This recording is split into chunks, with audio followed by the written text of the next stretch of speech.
నేను ముఖ్యమంత్రి కొడుకుని కాదు, నేను ముఖ్యమంత్రిని కాదు, నేను కానిస్టేబుల్ కొడుకుని, నేను కానిస్టేబుల్ కొడుకుని.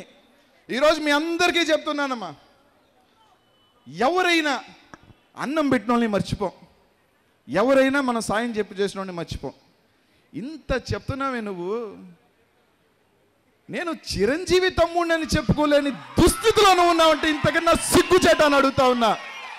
ఎవడివి నువ్వు చిరంజీవి లేకపోతే?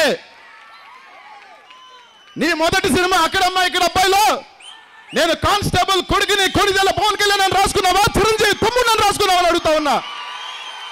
చిరంజీవి తమ్ముడు అంటే చూసాం మేము, చిరంజీవి తమ్ముడు అంటే అభిమానించారంతే కానీ కానిస్టేబుల్ కొడుకు అంటే కాదని చెప్తే తెలియజేస్తున్నా. ఈ రోజు రాజకీయాలు వచ్చేసాయి కాబట్టి, ఈ రోజు ఓట్లు వచ్చినాయి కాబట్టి నేను సామాన్య కానిస్టేబుల్ కొడుకుని, నేను సామాన్య కానిస్టేబుల్ కొడుకుని, నేను సామాన్య కానిస్టేబుల్ కొడుకుని అంటున్నావు కానీ నేను మెగాస్టార్ చిరంజీవి తమ్ముడిని అని చెప్పలేక ధైర్యం నీకు లేదని చెప్తా ఉన్నా. నువ్వు మీ అన్న పేరే చెప్పుకోలేని నువ్వు ఈ రాష్ట్ర ప్రజల గురించి పట్టించుకుంటావా? ఈ రాష్ట్ర ప్రజల గురించి మాట్లాడతావని అడుగుతా ఉన్నా. ఈ వీడియో మీకు నచ్చినట్లయితే లైక్ చేయండి, షేర్ చేయండి. మరిన్ని అప్డేట్స్ కోసం మా జనహితం టీవీని సబ్స్క్రైబ్ చేయడం మాత్రం మర్చిపోకండి.